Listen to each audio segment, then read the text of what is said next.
సంస్కృతి సంపద YouTube channel తరపున అందరికీ స్వాగతం. భారత స్వాతంత్ర్య సంగ్రామ ఉద్యమం శీర్షికలో శ్రీ ఎన్ రామ్మోహన్ గారు ధారావాహిక ప్రసంగం చేస్తున్నారు.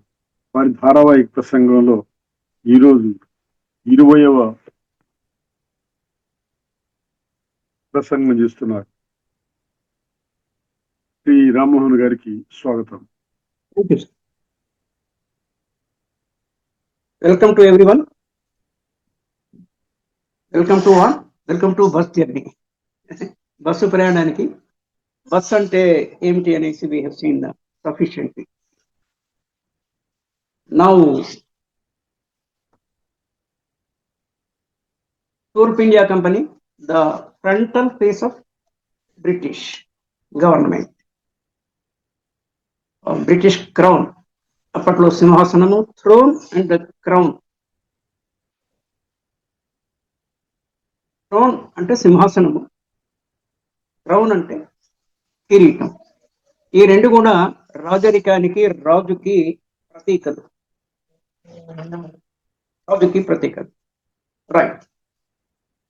అదే పాలసీని అంటే ఫ్రంటల్ ఫేస్ ఒకటి, బ్యాక్ ఎండ్ లో మనం we say king and kingpin, kingmaker అంటాము. అవమాత్రం రాజులు ఉన్నారు, పటిష్టంగా వాళ్ళే నిర్ణయాలు తీసుకునే రాజులు కూడా ఉన్నారు. అంటే దీనికి మళ్ళీ ఇవన్నీ ఏది చూసినా కూడా మనము బేసికల్ గా ప్రపంచంలో, లోకములో ఇట్స్ ఓన్లీ హ్యూమన్ రిలేషన్స్. వ్యక్తికి ఉన్న సంబంధమే. దాన్ని కొంచెం అప్గ్రేడ్ చేస్తే ఇంకో వర్షన్ ఆఫ్ ఇట్ టీమ్స్ కి లేక గ్రూప్స్ కి, కులాలకి, మతాలకి, ఇవన్నీ గ్రూప్సే. చిన్నగా ఉంటే టీం అంటాము, పెద్దగా ఉంటే విసే ఏ గ్రూప్ ఆర్ విసే కమ్యూనిటీ. టోటల్గా కలిపితే సొసైటీ, వసుధైక కుటుంబము. అంటే entire world is a family అనేది వెనకట మనం చెప్పిందే ఇప్పుడు కొత్త ఫామ్ లో గ్లోబల్ విలేజ్ అన్న కాన్సెప్ట్ లో చెప్తున్నారు. వాట్ ఎవర్, అల్టిమేట్గా హ్యూమన్ రిలేషన్స్. మరి రిలేషన్స్ లో there should be some disputes also relationship. మన ఇంట్లోనే భార్యాభర్తలకు కానీ, తల్లిదండ్రులకి, పిల్లలకు కానీ ఏదో ఒక సందర్భంలో ఏదో ఒక ఇష్యూ మీద context and issue based conflict.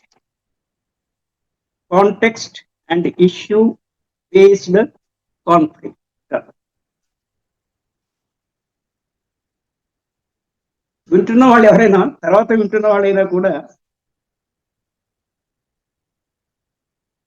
అంటే మనం ఎక్కడైనా కూడా ఎవరైనా చెప్తున్నప్పుడు చెప్పేవాళ్ళ స్థాయిని బట్టి వినేవాళ్ళ స్థాయి, దిస్ ఈజ్ అగైన్ ఈ రిలేషన్ దీస్ థింగ్స్. కొందరు చెప్పేవి కొందరికి నచ్చకపోవచ్చు, నచ్చాలని కూడా లేదు, కొందరికి నచ్చుతాయి. అది వాళ్ళ వాట్ వి సే మ్యాపింగ్ ని బట్టి, మెంటల్ మ్యాపింగ్ ని బట్టి that depends. So context based disputes in relationship అనేది అనివార్యము. అంటే డిస్ప్యూట్ అనివార్యము, కానీ సొల్యూషన్ ఈజ్ అవైలబుల్. అంటే కొంచెం మనం ప్రయత్నించి చూసి, ఒకటి ప్రయత్నించడము, ఇంకొకటి కొంత దాన్ని సాల్వ్ చేయాలి. రిజల్యూషన్ అంటాము. రిజల్యూషన్ కి రెండు అర్థాలు, ఒకటి తీర్మానం, ఒకటి అదే దాంట్లో ఇంకో కొంచెము అంటే దానికి ఒక రకమైనటువంటి సమాధానము, సొల్యూషన్ కూడా. ఇట్ ఈజ్ రిజాల్వ్ దట్ అంటే తీర్మానించబడింది. ఇష్యూ ఈజ్ రిజాల్వ్డ్ అంటే అది సమసిపోయింది అని చెప్పడానికి. సో ప్రయత్నంతో ఇవి సరిపోవచ్చు, కానీ సమసిపోవచ్చు. కానీ మానవుల మధ్యలో ఇందాక మరి చెప్పినట్టు టీమ్స్, గ్రూప్స్ కానీ, ఇండివిజువల్ కానీ, పొరపచ్చాలు అనే లోకల్ వర్డ్ వాడుతుంటాం మనము. ఈ డిఫరెన్స్ ఆఫ్ ఒపీనియన్ నెంబర్ 1, అది ముదిరితే కాన్ఫ్లిక్ట్. ఈ కాన్ఫ్లిక్ట్ ఎందుకు వస్తాయంటే షేరింగ్ లో వస్తాయి. ఏం షేర్ చేసుకుంటారు మనుషులు అంటే, it's I put it is in the form of PPP. ఒకటి ప్రొడ్యూస్, భూమిలో ఉత్పత్తి అయిన దాని మీద, ఇంకోటి ఫ్యాక్టరీలో మ్యానుఫ్యాక్చర్ అయిన దాని మీద, వాట్ వి సే ప్రోడక్ట్.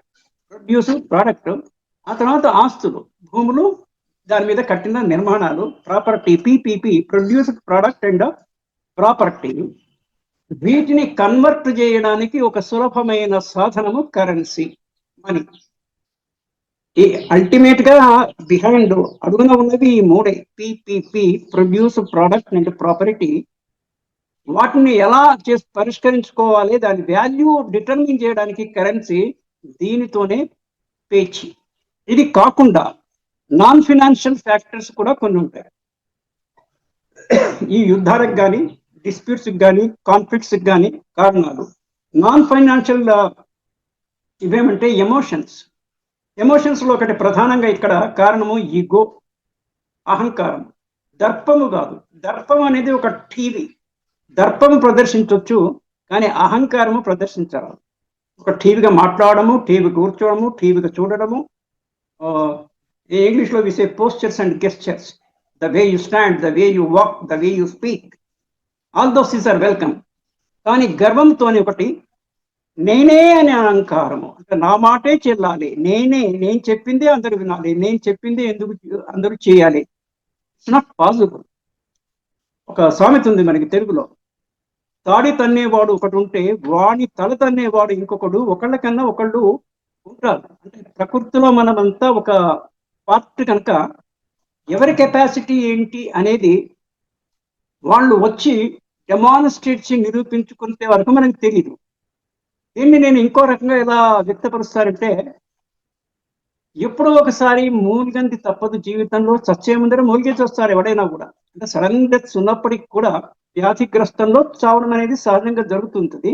వ్యాధి లేకపోయినా ఓల్డ్ ఏజ్ ప్రాబ్లమ్స్ తో సరిపోతారు. అంటే మూలుగుడే కదా. జీవితంలో ఎప్పుడో ఒకసారి మూలిగే బదులు ముందు ఈ నీలుగుడు ఎందుకు అనేది ప్రసిద్ధ మతాచార్యులు చెప్పినవి. అంటే I'm not talking about this artificial religion. Understand చేసుకోవడం కూడా పెద్ద ఆర్ట్. జనసామాన్యము రిలీజియన్ అర్థం చేసుకునే పద్ధతిలో నేను మాట్లాడట్లేదు. ఎట్ ఏ హయ్యర్ లెవెల్ వీళ్ళు కూడా చెప్పిందంతా దళాయిలామా వరకు కానీ పైనుంచి శాంతిని ప్రోత్సహించు వస్తున్నారు. శాంతి, సామరస్యము, యుద్ధ నివారణ ఇవన్నీ. అయినప్పటికీ ప్రకృతిలో దుర్మార్గం కూడా ఒక భాగమే కాబట్టి మనము టోటల్ గా దాన్ని ఎరాడికేట్ చేయలేము. అవి వస్తున్నప్పుడు రాకుండా నివారణోపాయాలు, ప్రివెంటివ్ మెషర్స్ వచ్చిన తర్వాత దానికి క్యూరేటివ్ చికిత్సా విధానాలు, ఇవి మట్టుకే మనము చేయగలము. సో వ్యక్తిత్వ నిర్మాణము అంటే భావి భారత కానీ భావి ప్రపంచ నిర్మాణానికి 18-20 ఏళ్ళు వచ్చే లోపల యువతీ యువకులను ఉత్తమ పౌరులుగా, ఒక దేశం యొక్క పౌరులు ఎదురిగి వాళ్ళు ఏ దేశంలో పుడితే ఆ దేశ పౌరులు, కానీ ప్రపంచ పౌరుల కింద తీర్చిదిద్దే బాధ్యత కుటుంబంది. తల్లిదండ్రులు ఒకవైపు, పాఠశాలలు అప్ టు యూనివర్సిటీ వాళ్ళది ఇంకొక వైపు, సమాజాన్ని ఇంకొక వైపు. రైట్. ఈ లిటిల్ బ్యాక్గ్రౌండ్ తోని ఈ బ్రిటిష్ వాళ్ళు ఫస్ట్ సూరత్ లో స్టార్ట్ చేశారు. వాళ్ళు ఫ్యాక్టరీ అనే పదం ఇప్పుడు మనం చెప్తున్న ఫ్యాక్టరీస్ కాదు. ఫ్యాక్టరీ అంటే ఒక ఒక స్థావరం, ఒక గొడౌన్. అంటే వాళ్ళు తెచ్చిన వస్తువులు అక్కడ పెట్టుకొని అమ్మడానికి. That they started from Surat. ఆ తర్వాత మనకి ఇంకొక టిపికల్ పాయింట్ ఏంటంటే, మనకి సౌత్ ఇండియా, నార్త్ ఇండియా. జర్మనీలో ఈస్ట్ అండ్ వెస్ట్ జర్మనీ అని ముందు కలిసి ఉండేవి, విడిపోయి మళ్ళీ యునైటెడ్ అయినాయి. ఇప్పుడు east Germany, east and west అక్కడ. ఇక్కడ మన ఇండియాలో we often refer to north and south India. ఒక దిశలో మన కల్చర్స్ కూడా ఇక్కడ బ్రాడ్ గా రెండు కల్చర్ అంటే ఐ మీన్ సంతతి అనండి, whatever you say, Aryan and Dravidian. Majority Indo Aryan what we say. And రెండవది వచ్చేసి ఈ ద్రవిడియన్, మోస్ట్లీ తమిళనాడు. ఇది 75-25 సుమారుగా ఆ రేంజ్ లో. ఆ చిన్నపాటి వేరే ఏమన్నా ఉంటాయి, మెజారిటీగా ఇది కల్చరల్ ఆస్పెక్ట్ వస్తే. సో ఈ నార్త్ ఇండియాలో కుదరనప్పుడు సౌత్ ఇండియాకి వస్తారు. సౌత్ ఇండియాలో ఇక్కడ లోకల్ కింగ్స్ కొంచెం వీక్ గా ఉండడం కారణం చేత కానీ, లేకపోతే పట్టు దొరకాలి కదా.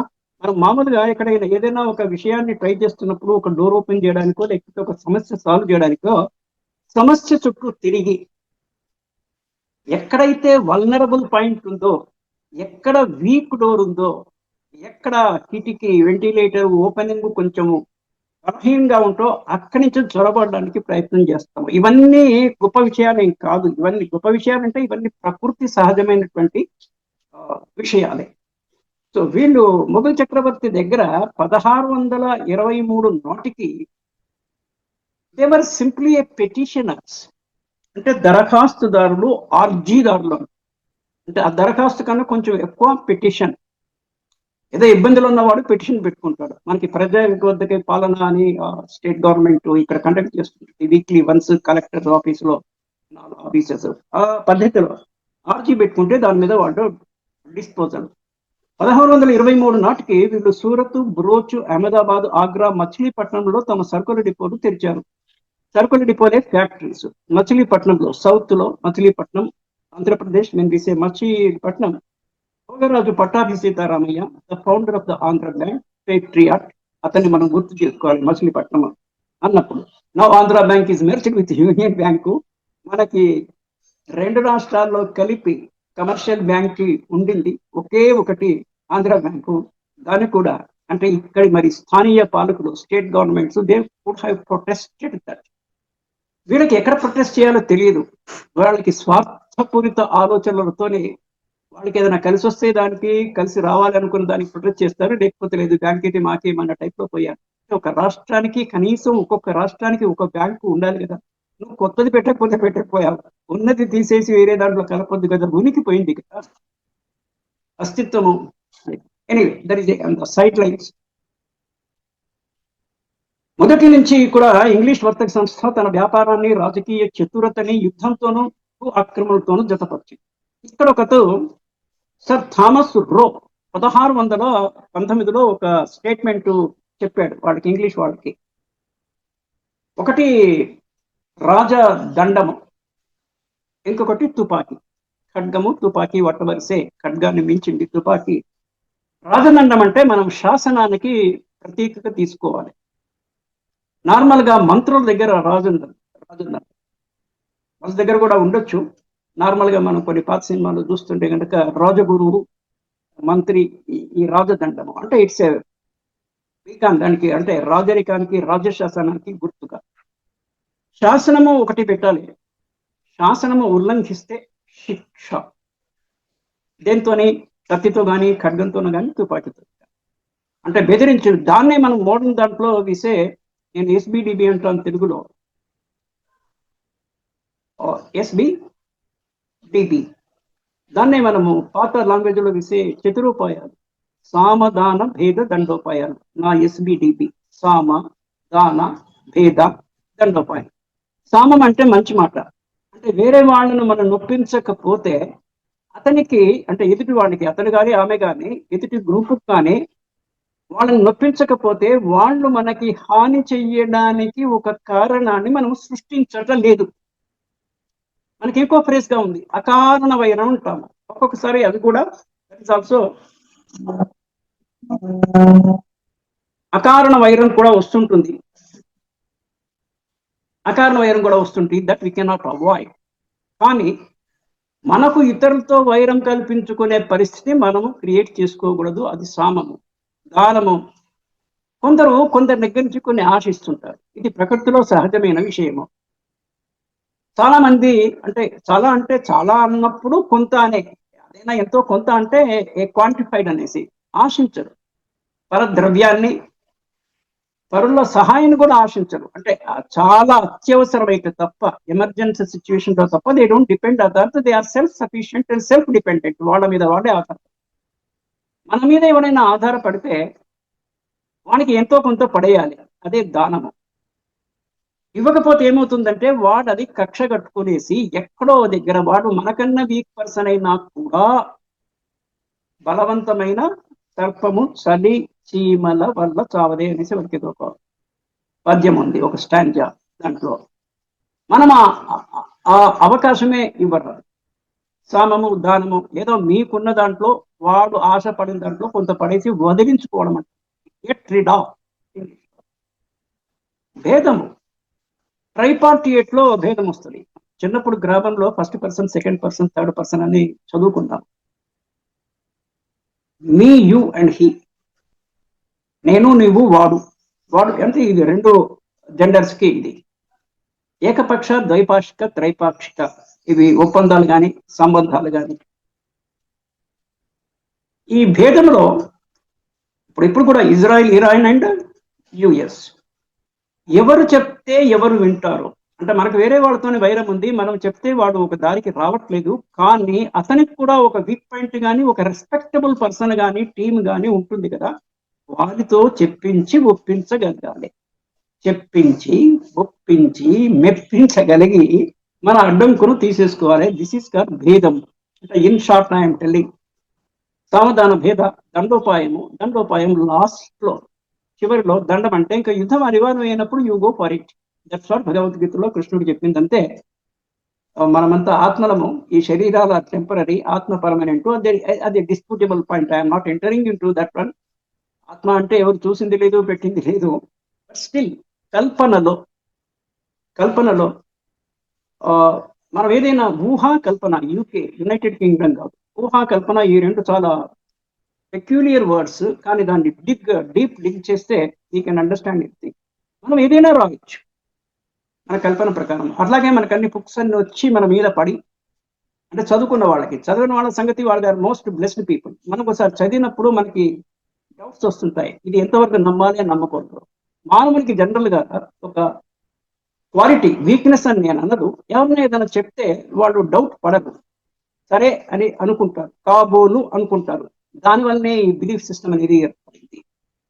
బిలీఫ్, డౌట్, బయాస్, బిబిడి, ఈ మూడు కూడా చాలా very very difficult to deal with them.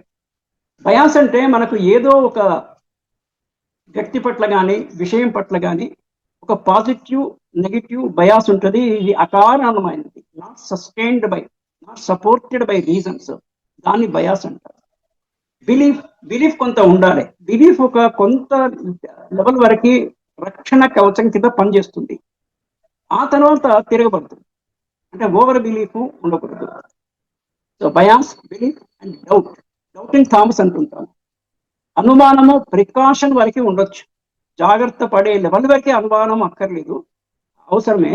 కానీ అనుమానం ఒకసారి రేకెత్తినప్పుడు దాన్ని ఇమీడియట్ గా పరిష్కరించుకోవాలి, దాన్ని క్లారిటీ తీసుకోవాలి. So BBD is all another thing.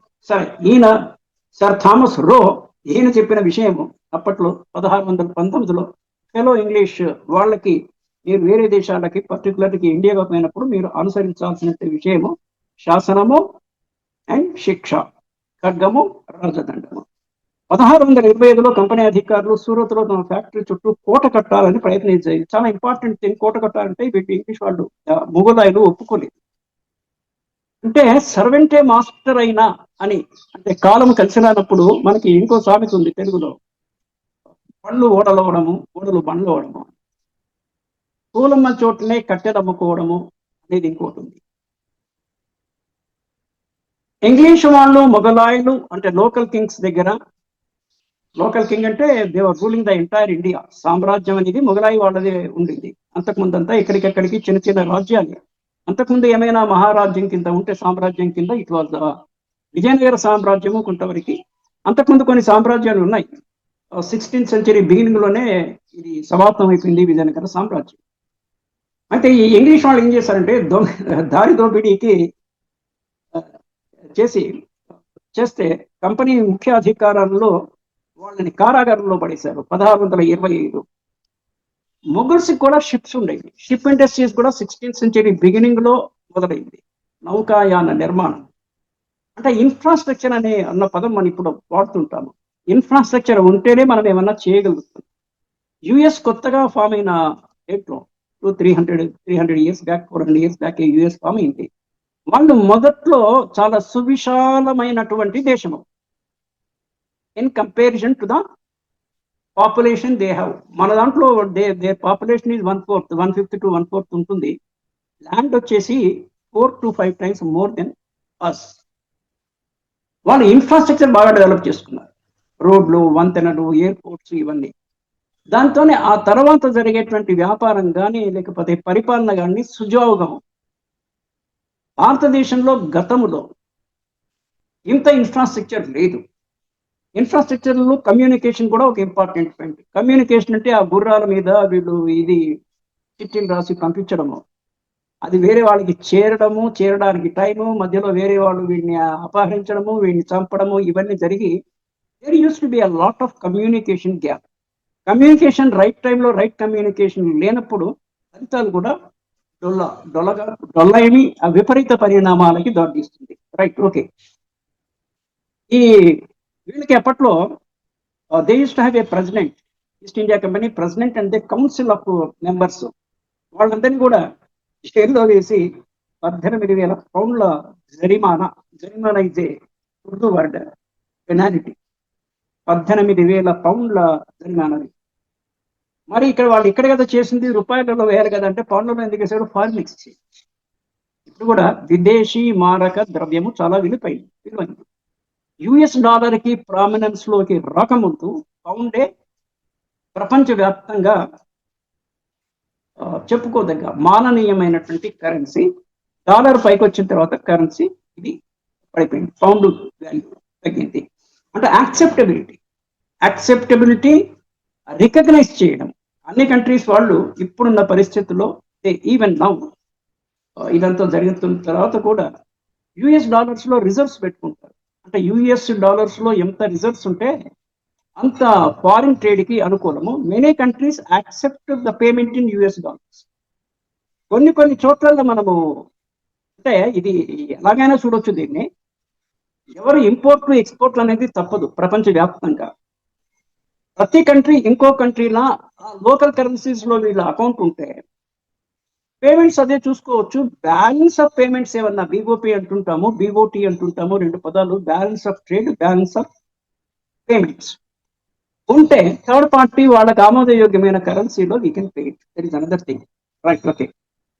Then విజయనగర సామ్రాజ్యం 1565లో పతనమైంది. 1639 మద్రాసును చంద్రగిరి రాజా వద్ద నుండి గుత్తకు తీసుకున్నారు. ఎవరు అంతా వీళ్ళు చేసేది? వీళ్ళే, ఈస్ట్ ఇండియా కంపెనీ వాళ్ళు. దక్షిణాదిన మొదటి factory it was in Machilipatnam 1611. 17వ శతాబ్ది ముప్పై నాటికి, 17వ శతాబ్ది అంటే 1601 ఆన్వర్డ్స్, 1600 అయ్యేప్పటికీ 16వ శతాబ్ది ముగిసి 1601 నుంచి ఇక్కడ కొంచెం కన్ఫ్యూజన్ వస్తుంది. 1601 నుంచి 1699 వరకు 17th సెంచరీ. 17వ శతాబ్దం వచ్చే నాటికి ఇంగ్లీష్ కంపెనీ మద్రాసు మీద సార్వభౌమాధికార హక్కు కోరింది. డిజైర్ సార్వభౌమాధికారము, సావిరానిటీ కోరింది. ఆ హక్కు సాధించుకోవడం కోసం యుద్ధానికి తలపడడానికైనా సంసిద్ధంగా ఉంది. విచిత్రం ఏమిటంటే లాభాలు చేసుకోవటానికి వచ్చిన ఈ వర్తక సంస్థ భారతదేశాన్ని జయించి అందుకు గాను భారతీయుల దగ్గరే డబ్బు వసూలు చేసుకోవడానికి మొట్టమొదటి నుంచి పట్టుబడులతో ఉంది. అంటే భారతీయులు తమ మాతృదేశాన్ని కంపెనీ వాళ్ళు జయించినందుకు గాను వాళ్ళకు డబ్బు చెల్లించుకోవాల్సిన మాట. అంటే వీళ్ళు ఏం చేశారంటే army at their back end. East India Company వర్తక సంస్థ, వాణిజ్య సంస్థ అయినప్పటికీ they used to maintain a army also. Number 1. Number 2, వాళ్ళ ఆర్మీని ఫీడ్ చేయాలి కదా. ఆ తర్వాత అప్పట్లో ఇంకొక రకమైనటువంటి సాంప్రదాయం ఉండేది, పేడ్ మిలిటరీ. అంటే కొంతమంది చిన్న చిన్న రాజులు, జాగీర్దారులు, జమీందారులు they used to maintain their own army. 1000 మందో, 2000 మందో, 3000 చిన్న చిన్నవి. వాళ్ళు ఎవరికైనా పెద్ద రాజుకి సైన్యం అవసరం వచ్చినప్పుడు on a payment basis they used to provide the military support to them. ఇది అప్పట్లో ఆనవాయితీ అది ఉన్నది. ఏదైనా వర్తకమే అల్టిమేట్లీ మనీ. అంటే బ్రిటిష్ వాళ్ళు ఇక్కడ ఇంగ్లీష్ వాళ్ళు, ఈస్ట్ ఇండియా కంపెనీ వాళ్ళు చేసింది ఏంటంటే వాళ్ళ యుద్ధాలని, వాళ్ళ పర్సనల్ ఎక్స్పెన్సెస్ ఎవ్రీథింగ్ కవర్ చేయడానికి కూడా they were getting the revenue from here only.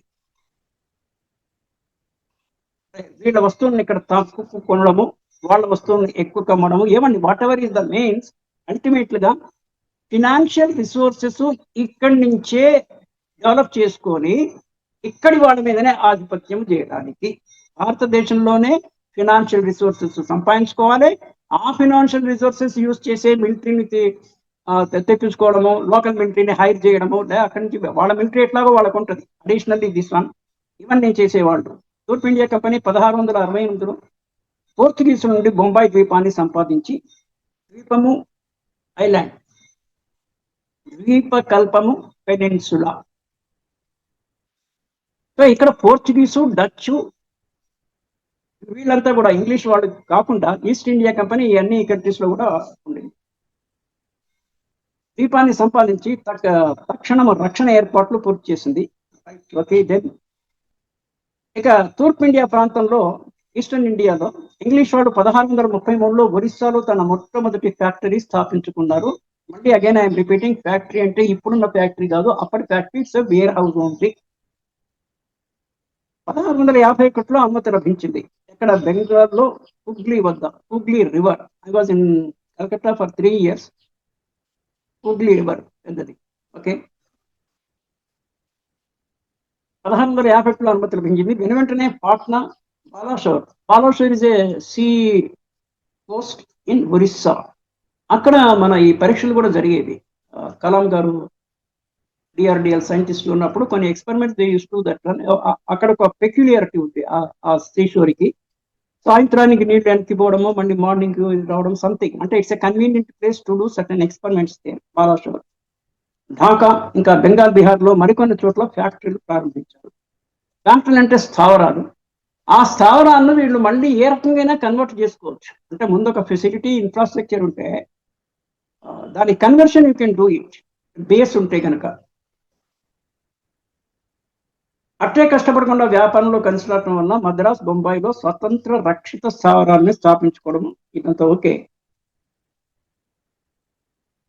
భారతదేశంలో శాశ్వతమైన ఒక సువిశాల, సుదృఢ, సురక్షిత ఆంగ్ల అధీన రాజ్యానికి పునాది పడేటట్లు పౌర సైనిక ప్రభుత్వ విధానాలు, పౌర సిటిజన్స్, సైనిక మిలిటరీ అండ్ ప్రభుత్వం అడ్మినిస్ట్రేషన్ రూపొందించుకొని రెండింటినీ పోషించడానికి అవసరమైన భారీ ఆదాయ వనరులని, అంటే అల్టిమేట్ గా మనీ కావాలి కదా, ఆ మనీ వాళ్ళు అక్కడి నుంచి తీసుకొచ్చి ఇక్కడ పెట్టాలా, ఇక్కడనే జనరేట్ చేసుకున్నారు, సృష్టించుకొని ఫలితం రాబట్టుకోమని కంపెనీ డైరెక్టర్లు 1687లో మద్రాస్ గవర్నర్ కి సలహా ఇచ్చారు. కంపెనీ డైరెక్టర్స్, ఏ కంపెనీ? ఈస్ట్ ఇండియా కంపెనీ వాళ్ళు మద్రాసు, అంటే వాళ్ళ ప్రతినిధి అయినటువంటి మద్రాస్ గవర్నర్ కి వాళ్ళు సలహా ఇచ్చారు, ఇక్కడ మీ రిసోర్సెస్ మీరే చూసుకోండి, ఫినాన్షియల్ రిసోర్సెస్. రైట్, దెన్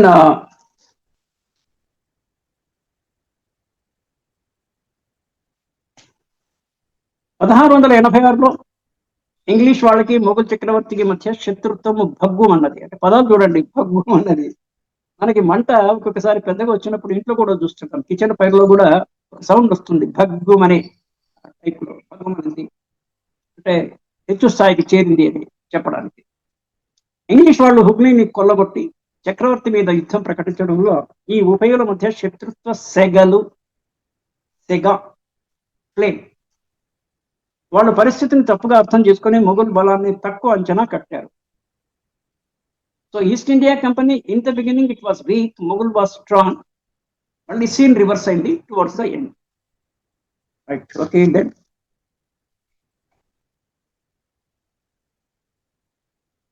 ఆర్జీదార్ల అవతారం పెట్టారు. అది ఓడిపోయిన తర్వాత బ్రహ్మాసనం బారిన పడ్డ పిచ్చుక గుంపు మాదిరిగా అయిపోయింది. ఎవరు? When the east India company, when they were fighting with Aurangzeb. మనిషి ఎంత అంటే, మనకి జంతువుల్లో ఒక్కొక్క జంతువుకు ఒక నిర్దిష్టమైన లక్షణం ఉంది. మనిషికి అంటే వాళ్ళ వ్యక్తిత్వాన్ని బట్టి యావరేజ్గా ఒక్కొక్క మనిషికి మన స్వాట్ అనాలిసిస్ లో మనం చూసుకోవాలి, ఒక 2-3 జంతువుల లక్షణాలు ఉంటాయి ఏ మనిషికైనా కూడా. అది మనం నిశ్చితంగా లోతుగా, వాడు పామురా అంటాం మనం, అంటే విష పురుగు, విషం ఉంటుంది లోపల, ఎప్పుడో ఒకసారి చిమ్ముతుంది. వాడు నక్కజిత్తున వారిరా అంటాం. అలా కొంతమందికి శౌర్యం ఎక్కువ ఉంటుంది, సింహం లాగా. కొంతమందికి టీవీ ఎక్కువ ఉంటుంది, ఏనుగులాగా. సో సమస్త జంతువులకి కొన్ని జంతువులలో లక్షణాలు ఒక్కొక్క మనిషిలో ఒక్కొక్క రకంగా ఉంటాయి. మనము ఎదుటివాడితో మన డీలింగ్ ఎంత వరకు ఉంటుందో ఆ మేరకి సరిపడే లోతుగా ఎదుటివాడిని అధ్యయనం చేసి కానీ మనము సంబంధంలోకి దిగకూడదు, ఏ రకమైన రిలేషన్ అయినా కూడా. రైట్, వాళ్ళు గంగా ముఖద్వారంలో రోగుల పుట్టగా మారిన ఒక దీవిలో తలదాచుకోవాల్సి వచ్చింది. ఎవరు? ఈస్ట్ ఇండియా కంపెనీ వాళ్ళు. ఇంగ్లీష్ ఫ్యాక్టరీని మొఘలులు ఆక్రమించుకున్నారు, బొంబాయి కోటను ముట్టడించారు. మొఘల్ శక్తి ఎదుర్కొనే కలిగే పార్టీ సత్తా తమకి ఇంకా రాలేదని వాళ్ళు అప్పటికి గ్రహించారు. చేతులు కాలిన తర్వాత కానీ వాళ్ళకి అర్థం కాలేదు. మళ్ళీ ఆర్జీదారుల అవతారం ఎత్తారు. మనం ఇందాకే ఆర్జీదారులు పెటిషనర్స్ అన్న పదం అన్నాం. మొఘలాయలతోని ఢీ కొట్టలేక యుద్ధంలో మళ్ళీ అయ్యా, మనకి తెలంగాణలో ఊత పదం అయ్యా నీ బాంచను. బాంచను అంటే బానిసకి కొంచెం వికృతి, నీ బానిసను. బానిస అనే పదం ఎప్పటి నుంచో ఉన్నది. నిన్న మనం మాట్లాడాము flesh trade and the other is slave trade. బానిసలను ఎంత ఎంత నీచమైన మనస్తత్వం ఆ మనుషులకి. మనుషుల్ని మనిషే ఒక బానిస కింద చూసి, అంటే master and servant relation. Servant కూడా కొన్ని మినిమం ప్రొటెక్షన్ ఉండాలి కదా, ఎంత సర్వెంట్ అయినా. అది కూడా లేకుండా అమానవీయమైనటువంటి ఇది. తాము చేసిన నేరాలను క్షమించమని చేతులు జోడించారు. దీనికి ఒక సామెత ఉంది, దొరికితే జుట్టు, దొరకకపోతే కాళ్ళు పట్టుకునే టైప్ అన్నమాట. So that's right. Will stop here for today. Or one last sentence. 1691లో బెంగాల్ వాళ్ళకి వాణిజ్య సుంకం నుంచి మినహాయింపు లభించింది. ఈ రాయితీకి ప్రతిఫలంగా వాడు ఏటా 3,000 రూపాయల మొఘల్ ప్రభుత్వానికి కట్టడానికి ఒప్పుకున్నారు. Give and take. 1698లో సుతానతి, కలకత్తా, గోవిందాపూర్ అనే 3 గ్రామాల మీద కంపెనీ జమీందారీ హక్కు సంపాదించింది. ఆ జమీన్లోనే వాళ్ళు ఫోర్ట్ విలియం కట్టుకున్నారు. Fort William at Calcutta. Saint George Fort, I think it's in Madras. ఈ 3 గ్రామాలు క్రమేణా పెద్ద మహాపట్టణంగా అయ్యాయి. అదే నేటి Kolkata. So with this we stop here and meet tomorrow. Thank you. Bye. Done sir. భారత స్వాతంత్ర్య సంగ్రామ ఉద్యమం శీర్షికలో ధారావాహిక ప్రసంగం చేసిన శ్రీ రామ్మోహన్ గారికి ధన్యవాదాలు. Thank you sir.